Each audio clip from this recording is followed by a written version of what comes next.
सगळ्यांचं सरसकट जे नुकसान होतंय हे तर रोगांचा विषय आहेच आहे. आता माझं गुलाबजी होते अधिकारी म्हणजे तुमचा एक कर्मचारी त्याला पण बोललो मी, तर त्यांचं माझं म्हणणं काय ह्याला तुम्ही एकदा सगळं ऑफलाईन घेतलं पाहिजे. ऑनलाईन तक्रार द्या, ऑनलाईन तक्रार शेतकऱ्याला देता येत नाही. बरेच शेतकरी येतात, तुमचं सॉफ्टवेअर चालत नाही. आज आता सकाळी मी चेक करत होतो ह्याच्यात काय तुम्ही एखादा तुम्ही बघितलं सगळं ह्याच्यात तुमचं सॉफ्टवेअर माहिती का गर्दी नसल्या साहेबांना पण बोलला ह्याच्यामध्ये लोकांची गर्दी आता तुम्हाला संपर्क आज काय झालं तुमच्या इथं कोणीच नाही. माझं लोक बसून करायला येतात. मी ह्याला गेलो सादुळ्याला पुरुषोत्तमपूरला सगळे लोक बसून ऍप चालू होतं, चलतच नाही. मग असं जर झालं तर मग तुम्ही ऑफलाईन घ्या, काय करायचं ते करा. आज हो म्हणू नका, उद्याच्याला मी तुमची ही करून तुमचं दर्शनच घेईन पाय धुवून. जर नाही झालं तर माझ्या लोक हो का आपला विषय कंपनीला झालंय तर नुकसान झालंय का नाही तर आम्ही म्हणत नाही की तुम्ही बोगस द्या. लोकांना पैसे मिळाले पाहिजेत नाही झाले तर ठीक आहे. शासन काय मदत करेल शासनाचा पार्ट झाला. आणि शासनानं किंवा कुणी आम्ही म्हणायचं नाही तुमच्या कंपनीचे पैसे म्हणजे आम्ही आमच्यामुळे तुम्ही फॅक्ट आहे ना, फॅक्टचे तुम्ही पैसे द्या लोकांना. आणि ह्याचा आता ऍग्री वगैरे कसं करणार तुम्ही? सर आता आपल्या 1 तारखेला क्लेम भरपूर दाखल झाले. 1 तारखेला क्लेम झाले नाही दाखल झाले त्याचं काय हे म्हणणं मी साहेब मिटिंग आहे बीडला त्याच्यात काही बोलताना मग काय बोलता येईल ह्यांना काही वेगळा क्रायटेरिया करून ह्यांना जास्त पैसे देता येतील असं ठीक आहे. बाकी सरसकटचं ते मिळेल सगळ्यांना तुमच्या नियमाप्रमाणे जास्त नुकसान काय होतं. अतिवृष्टी झालेल्या भागाची नुकसानीची आज तुम्ही पाहणी केलेली, काय चित्र शेतकऱ्यांचं समोर तुम्हाला दिसलं आणि काय तुमची एकंदरीत मागणी असणार? बीड जिल्हा हा तसा दुष्काळी जिल्हा म्हणून ओळखला जातो, पण या दुष्काळी जिल्ह्यामध्ये निसर्गाची अवकृपा कधी आपल्यावर एकतर पाऊस न पडून होती किंवा एकदा पाऊस जास्त पडून होती. आपल्याकडे दुष्काळी जिल्हा असल्यामुळे आपण शेतकऱ्यांना सवय की आपल्याला कमी पाऊस, एकदा सडनली एवढा मोठा पाऊस होतो की त्याच्यात आपण काहीच करू शकत नाही. म्हणजे आपण जर पाऊस परमनंट आपल्याकडे एवढा मोठा पडत असता तर त्या पद्धतीने शेतकऱ्याने नियोजन करायला केलं असतं.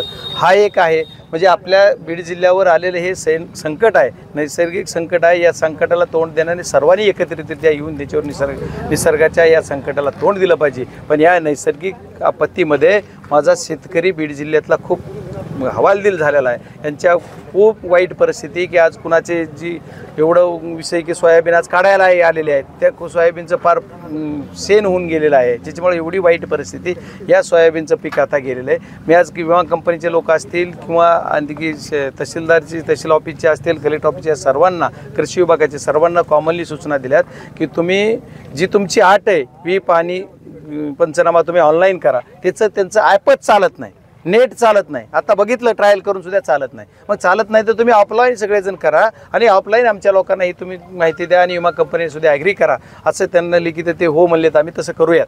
आता ते किती करतील काय माहीत नाही, कारण त्यांना शासन असं म्हणले की कुठल्याही पंचनाम्याची गरज नाही, सरसकट शेतकऱ्याला मदत होईल बिना पंचनाम्याची. आता मला एवढ्या मोठ्या नेत्यावर कृषी मंत्री आहेत महाराष्ट्राचे, म्हणजे काही लहान नेते नाहीत. कृषी मंत्री ही खूप मोठं खातं आहे आणि ते आदरणीय धनंजय मुंडे साहेबाकडे त्यांच्यावर मी काय बोलावं. हे सरकारविषयी सांगेल, दिलेल्या आश्वासन आतापर्यंत किती पाळले. एकच सध्या आश्वासन दिलं लगेच चालू केलं तेवढं मात्र चालू आहे. बाकीचे मागच्या वर्षी कांद्याच्या बाबतीत सांगितलं होतं की आम्ही 300 रुपयाचा फरक देऊ.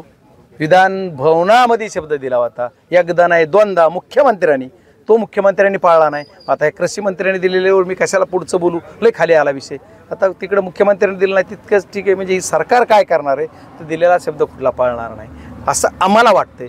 पण दिला आणि पाळला तर त्यांचं कौतुक करू, त्यांचे आभार मानू. पण त्याच्या अगोदर जी मागच्या वर्षीचं त्यांनी ते आता कृषी प्रदर्शन झालं त्याच्यात सांगितलं की आम्ही सगळ्या लोकांना पैसे देणार. किती जणांना मिळाले एवढे शेतकरी तिथं मिळाले कोण? नाही खरं शेतकरी तुम्ही आहेत ना शेतकरी, तुम्हाला मिळाले का?